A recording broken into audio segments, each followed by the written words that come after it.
नमस्कार, आप देख रहे हैं केकेडी न्यूज में आपके साथ बजट को लेकर कांग्रेस प्रवक्ता से हमारे सहयोगी हयात अब्बास की खास बातचीत, सुरेंद्र राजपूत से खास बातचीत। देखिए हमारी खास रिपोर्ट। आज यूपी का विधानसभा सत्र का बजट, पहला बजट और ऐतिहासिक बजट पेश हो गया है और इसी पर विस्तार से बातचीत करने के लिए हमारे साथ कांग्रेस के प्रवक्ता सुरेंद्र राजपूत मौजूद हैं। उनसे जानते हैं कि आखिर इस बजट के बारे में वो क्या कुछ सोचते हैं। सुरेंद्र जी, आपका पहले तो बहुत बहुत स्वागत है हमारे। बहुत धन्यवाद और आपके चैनल को बहुत बहुत शुभकामनाएं। मेरा सवाल आपसे ये है कि आज ऐतिहासिक बजट पेश हुआ है, यूपी का पहला बजट, सीएम योगी की दूसरी बार शपथ के बाद पहला बजट है और ये ऐतिहासिक बजट है, इस पर क्या कुछ सोचते हैं आप? क्या ऐतिहासिक है इसमें? क्या इन्होंने बताया है? इसमें आकार बढ़ाते जा रहे हैं। क्या इन्होंने बताया ये पैसा कहाँ से आएगा? क्या इन्होंने ये बताया कि पिछली बार 5 सालों में जो इन्होंने बजट के प्रोविजंस किए थे उसमें विभागवार कितना खर्च किया? क्या इन्होंने बताया कि पिछले 5 सालों में सरकारी नौकरियां कितनी दी? क्या इन्होंने बताया है कि एमएसएमई सेक्टर जो बंद हो गया है लगभग 2/3, उसको खोलने के लिए इसमें क्या प्रोविजंस है? क्या इन्होंने बताया कि नए रोजगारों का सृजन किस तरीके से होगा? सर, उन्होंने कहा कि हमने आत्मनिर्भर इंडिया, आत्मनिर्भर भारत जो है उस योजना पे काम किया, बेटी बचाओ बेटी पढ़ाओ उस योजना पे काम किया। इस बार भी महिलाओं की सुरक्षा के लिए 7,720 करोड़ रुपए दिए हैंगे, तो इस पर क्या कहेंगे? देखिए, आत्मनिर्भर की बात तो बहुत स्पष्ट है। अगर आप देखें, लगातार हमारा व्यापार घाटा बढ़ता जा रहा है। हम चीन को 1 रुपए का सामान अगर सप्लाई कर रहे हैं तो चीन हमें 5 रुपए का कर रहा है, 6 रुपए का कर रहा है, लगातार बढ़ता जा रहा है। चीन को व्यापार असंतुलन हमारा लगातार बढ़ रहा है। हमारे मैन्युफैक्चरिंग यूनिट्स जो एमएसएमई सेक्टर हैं लगातार बंद हो रहे हैं। वो लोग आपसे मदद मांग रहे हैं, आप कह रहे हैं लोन ले लीजिए। भाई, वो पहले ही कर्जा नहीं दे पा रहे हैं, कहां से अब नया कर्जा वो दे देंगे? उनकी मदद करनी है। किसानों की आपने कहा था आय दुगनी कर देंगे। किसानों की बात कही गई, किसानों पर बहुत जोर दिया गया है कि उनको काफ़ी कुछ सहायता मिलेगी इस योजना, इस बजट के बाद, और उनको इलेक्ट्रॉनिक पंप दिए जाएंगे, खादान दिए जाएंगे। कहते हैं ना कि भाजपा इस कदर किसान पर एहसान करती है, वो आंखें छीन लेती है और चश्मेदान करती है। आप पिछले 8 सालों में देखिए, यूरिया 3 गुना बढ़ गया। यूरिया के कट्टा पहले 50 किलो का होता था, 45 किलो का हो गया। डीएपी मिल नहीं रहा है। आपने कहा था कि साहब नलकूपों को बिजली फ्री देंगे, मुफ्त देंगे। आपने बिजली के दाम भी बढ़ा दिए और 24 घंटे बिजली की जगह 5 घंटे और 4 घंटे 3 घंटे बिजली दे रहे हैं।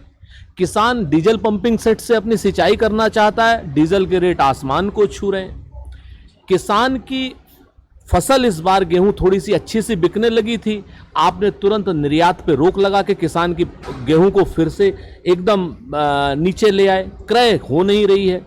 जहां कहां 2100-2200 रुपए में बिक रही थी, कहां 1100-1200 रुपए में दोबारा से किसान की गेहूं आ गई। तो कहां से आप किसान को आय दुगनी कर देंगे?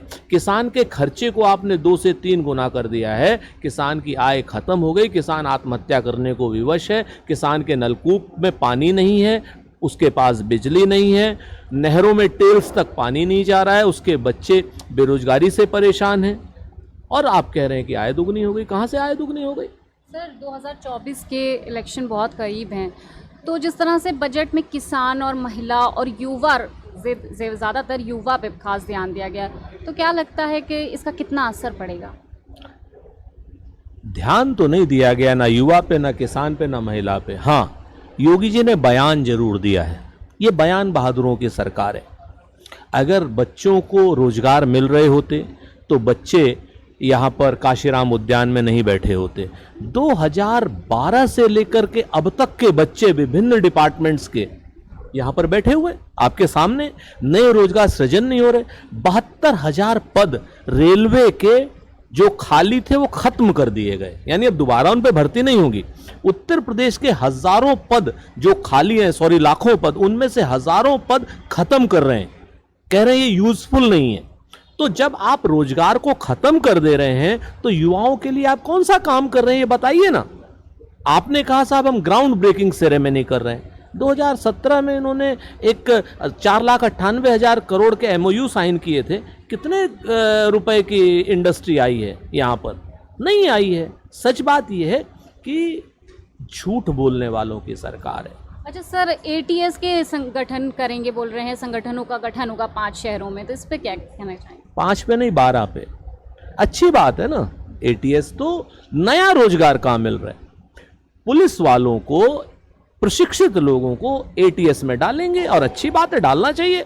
अलग अलग जगह सेंटर खुलने चाहिए ताकि अगर कहीं आतंकी कोई घटना है तो उसके ऊपर तुरंत प्रभावी कार्रवाई हो। तो ये तो अच्छी चीज है। ये तो कोई भी सरकार आएगी करेगी। कानून व्यवस्था को तो अच्छा करने के लिए ये सब काम करने पड़ेंगे। इनको राजनीतिक कामों से इसका क्या मतलब है? इसका रोजगार से कहाँ मतलब? नए रोजगार का सृजन कहाँ हो रहा है? अच्छा सर, 2024 के इलेक्शन करीब हैं, तो अब ऐसे में देखा जा रहा है कि कांग्रेस कहीं ना कहीं पतन होता जा रहा है। इसकी वजह क्या है? देखिए, कांग्रेस देश के DNA में है और देश का DNA कांग्रेस में है। कांग्रेस कमज़ोर हो सकती है।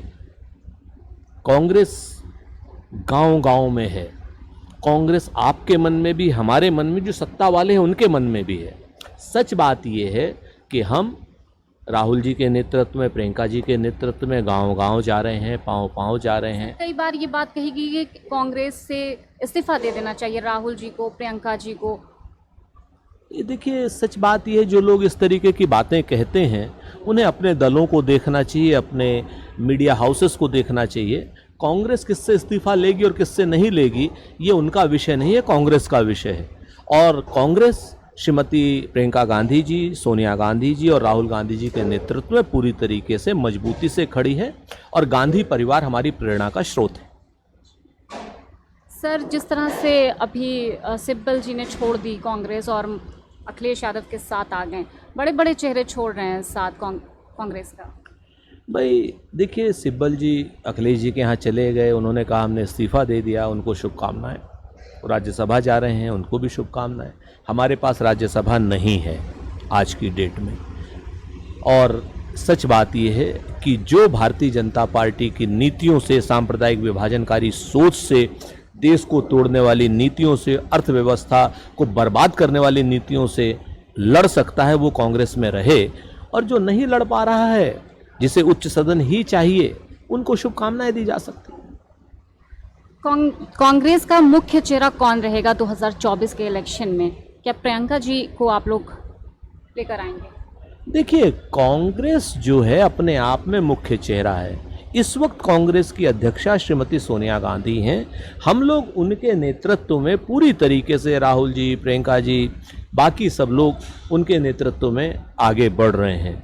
और कांग्रेस की वर्किंग कमेटी अगर किसी को प्रधानमंत्री पद के लिए तय करेगी तो निश्चित तौर पर कांग्रेस उसके नेतृत्व में लड़ेगी। अभी श्रीमती सोनिया गांधी जी के नेतृत्व में कांग्रेस पूरी तरीके से जनता के बीच में, जनता के हितों के मुद्दे लेकर के, महंगाई के खिलाफ, सरकार की कुनीतियों के खिलाफ, डीजल पेट्रोल की, तेल की।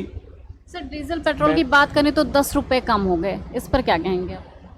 अब आप बताइए ना, आप 30 रुपये बढ़ाते हैं और 10 रुपये कम कर देते हैं, तो वो कम हुए या 20 रुपये ज़्यादा हुए? आज से 2 महीने पहले इसी सरकार ने 10 रुपये बढ़ाए थे और 7 रुपये कम कर दिए, तो 3 रुपये बढ़े ना। आप हमको बताइए, 2014 में तेल का क्या भाव था, आज क्या भाव है? 2014 में तेल हम कितने रुपए में खरीदते थे, क्रूड ऑयल, आज हम कितने में ले रहे हैं, क्या भाव है? तो ये सारी चीज़ें जब आप देखेंगी तो भारतीय जनता पार्टी ने एक्साइज ड्यूटी की 26 लाख करोड़ से ऊपर की लूट की है, जनता से लूट की है। इसका हिसाब उन्हें देना पड़ेगा। सर, मैं आखिरी सवाल पूछूंगी, ज्ञानवापी मामला जो तेजी से गरमाया हुआ है, इस पर क्या कुछ कहेंगे आप? देखिए, ये सारे जो मुद्दे कोर्ट में हैं उनको लेकर के भारतीय जनता पार्टी, उनके समर्थक चैनल, उनके समर्थक लोग चाहे जितना वितंडावाद फैला ले, कानून सबको मानना पड़ेगा। और जो कोर्ट का फैसला किसी भी तरीके का होगा वो सबको मान्य होगा। जी, बहुत बहुत शुक्रिया सत्येंद्र जी, आपका बहुत बहुत शुक्रिया हमारे चैनल के साथ बात करने के लिए।